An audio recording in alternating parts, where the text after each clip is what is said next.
Oh, allô, bonjour. Que Dieu vous bénisse, que Dieu fasse que vous soyez humble. Amen. Toi qui m'écoutes, Dieu veut que tu sois humble. Alléluia. L'humilité précède la gloire. C'est ce que Dieu a dit. L'humilité précède la gloire, l'élévation. Alléluia. La bénédiction. Amen. Parce que qui dit gloire dit bénédiction. Aujourd'hui, nous allons parler de l'orgueil en amour. Voilà, l'orgueil en amour. Et j'ai invité ici mademoiselle Zata, qui va nous parler un peu de l'orgueil en amour. Bonjour Zata. Bonjour maman. Ouais, que Dieu te bénisse, ça fait un bout, hein. Voilà, ça fait peut-être 1 ou 2 mois qu'on ne s'est pas eu. Voilà, tu es mon invité. Je t'ai dit que tu seras toujours là pour nous. Amen, si Dieu le veut. Amen. Voilà, aujourd'hui nous allons parler, je t'ai déjà expliqué, je dis que nous allons parler de l'orgueil en amour. Voilà, donc je voudrais que tu m'expliques un peu comment se comporter, parce qu'il y a beaucoup de gens qui aiment mais ils ne veulent pas se prononcer. Voilà, donc je voudrais que tu commentes un peu pour nous. Parce que Dieu même a dit, l'humilité précède la gloire. Donc quand tu es orgueilleux, c'est moi, ça fait que beaucoup, tu échappes à beaucoup de bénédictions. Certainement que la personne qui est avec toi là, va te faire beaucoup de bénédictions, beaucoup de cadeaux, mais comme tu es orgueilleux, tu n'oses même pas ouvrir la bouche pour lui demander. Donc je veux que mademoiselle, je souhaiterais que mademoiselle Zata nous en parle un peu plus. Voilà. Oui, en tout cas, merci maman de me donner la parole. Donc, l'orgueil, bon, selon moi, c'est un tue l'amour. C'est-à-dire que si tu es orgueilleux, tu ne peux rien entamer côté relationnel. Tu ne peux rien entreprendre. C'est-à-dire que tu es tellement fier de toi que tu te dis que c'est pas à toi de faire le premier pas, mais plutôt à l'autre.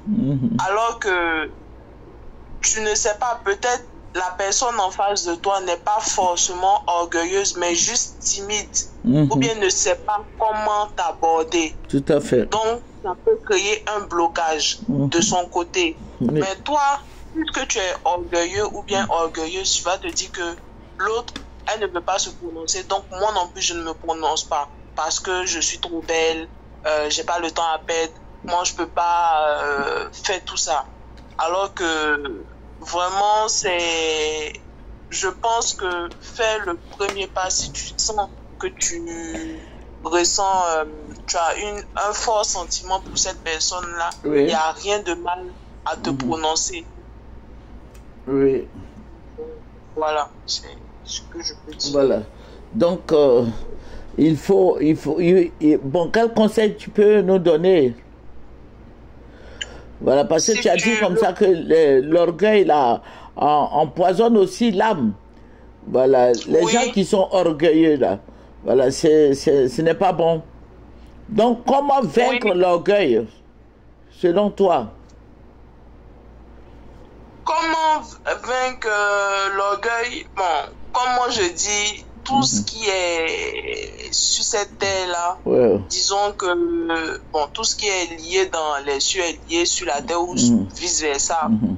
Donc, moi je pense que si tu veux entamer un truc, la première des choses, c'est la prière. Tu sais que tu es orgueilleux ou bien tu es orgueilleuse, il faut prier pour ça. Tout à fait. Tu pries et quitte à faire violence sur toi-même, il faut le faire et aller oser, aller accoster la personne vers qui ton cœur part, tout simplement.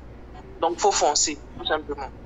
Voilà. Sans se poser des questions en disant non, je vais me prendre un râteau. Mais qui te dit que tu vas te prendre un râteau? Peut-être c'est la femme de ta vie ou bien c'est l'homme de ta vie. Tout à fait. Mais est-ce que l'orgueil Comment savoir que quelqu'un est orgueilleux? Bon, je peux donner quelques exemples. Bon, une personne orgueilleuse, il y a plusieurs signes qui montrent qu'une personne est orgueilleuse. C'est-à-dire que cette personne-là, elle veut tout le temps avoir raison. Tout à fait. Tu peux jamais entamer une discussion sans que toi, qui a abordé le sujet, tu puisses avoir le dernier mot. Non. Cette personne orgueilleuse-là va vouloir, même si elle a tort, elle va dire qu'elle a raison. Ça, c'est un premier. Et elle aime couper la parole sans cesse. Tu dis un truc, tu n'as même pas fini de dire, peut-être, je donne un mot comme ça, la mère. Tu n'as même pas fini de dire, mais la personne même t'a déjà coupé la parole. Ou bien elle est passée à autre chose. Ça aussi, c'est un autre signe. Et elle aime se placer au centre de l'attention. Toujours c'est elle, toujours c'est elle, toujours c'est elle. Donc, voici quelques exemples. Il y en a plusieurs. Mais moi, je voulais demander, est-ce qu'on peut vivre avec un orgueilleux? Quelqu'un qui est orgueilleux, est-ce qu'on peut vivre avec cette personne? Ça, comme je le dis, là, sincèrement dit, en toute honnêteté, c'est difficile. Voire même impossible. Parce que tu ne pourras rien faire, tu ne pourras rien dire sans que la personne puisse mal interpréter tes faits et gestes, tes propos. Donc au quotidien, ça sera fatigant, voire tu en auras marre, quoi. C'est un sentiment exagéré alors. Voilà. Donc, si la personne n'essaie pas de changer non plus, c'est impossible. C'est impossible. Donc, est-ce qu'on peut dire que les gens orgueilleux sont des gens qui sont fiers d'eux-mêmes? Oui, l'orgueil, oui, on peut dire que l'orgueil, c'est la fierté même, la fierté avec un grand F. Ouais. Oui. Fierté en amour, fierté en tout, au fait, sur tous les plans, que ce soit professionnel, relationnel, en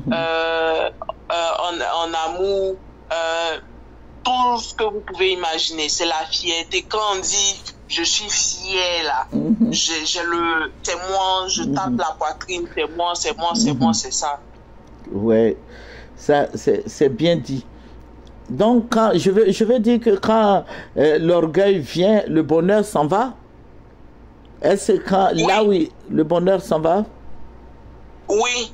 Exactement. Donc l'orgueil chasse la chance, le bonheur, tout ce qu'on peut avoir comme grâce. Oui, parce que je vous donne un exemple. Sur le plan professionnel, si tu es trop fier, parce que comme on dit, il n'y a pas de saut métier. Dans la vie, il n'y a pas de saut métier. Peut-être le Seigneur veut que tu commences par des petits métiers avant d'avoir les grands métiers, ou bien commencer avec peu d'argent et puis après, dans le temps, économiser et puis avoir beaucoup d'argent. Mais si tu te dis que non, mais moi, je ne peux pas faire ce genre de travail-là parce que c'est trop moi, ou bien moi, mon papa, là, il est trop connu, ou bien ma maman, elle est trop connue, ou bien c'est trop moi, je ne peux pas me rabaisser à ça. Mais tu rates ta chance, au fait. Qu'est-ce qui te dit que si tu t'en vas directement dans... Peut-être si tu as l'opportunité, on suppose que tu as l'opportunité de rentrer quelque part. Qu'est-ce qui te dit que c'est ton bonheur qui est là-bas? Parce qu'à tout moment, tu peux être chassé à cause de ton comportement, être trop orgueilleux là. Parce que beaucoup de personnes ne supportent pas l'orgueil. Surtout dans le travail, si tu es orgueilleux, tu peux pas avancer, tu peux pas monter les échelons, c'est impossible. carrément impossible. Et là, tu peux rater beaucoup d'opportunités. Si tu minimises une personne, tu te dis que cette personne-là, moi je la vois, elle n'est pas bon. J'aime pas son style. J'aime plutôt le style de celle qui est en veste, cravate, tout. Mais comme on dit, comme le dit l'adage, l'habit ne fait pas le moine. L'habit ne fait pas le moine. Celui qui est en costard veste là, peut-être même c'est un stagiaire ou bien je sais pas, quelqu'un de, comme on dit, persona non grata, qui n'est même pas connu. Et c'est celui que tu minimises là même. Peut-être il possède des biens, des entreprises et tout, mais si tu es trop fier et tout, pour dire que moi je ne peux pas parler avec lui, tu rates ta chance comme ça. Voilà. C'est une grosse opportunité. Amen. Vraiment, je tiens à te remercier. Voilà, nous allons lire dans Proverbe 16, verset 5. Proverbe 16, verset 5 qui dit « Tous ceux dont le cœur est orgueilleux font horreur à l'Éternel. » C'est certain, ils ne resteront pas impunis. Vous voyez, donc Dieu n'aime pas les orgueilleux. Dieu ne veut pas que nous soyons orgueilleux. Dieu veut du bien de nous. Alléluia. Donc, si tu te retrouves dans cette parole, ce que Zata vient de nous dire, il faut changer. Il faut changer. Voilà, il faut changer. Simplement, il faut changer. Sinon, tu risques de perdre beaucoup de bénédictions, beaucoup d'élévation, beaucoup de prospérité. Voilà, c'est moyen. Que le Seigneur Jésus-Christ vous bénisse. Au revoir. Merci, mademoiselle Zata.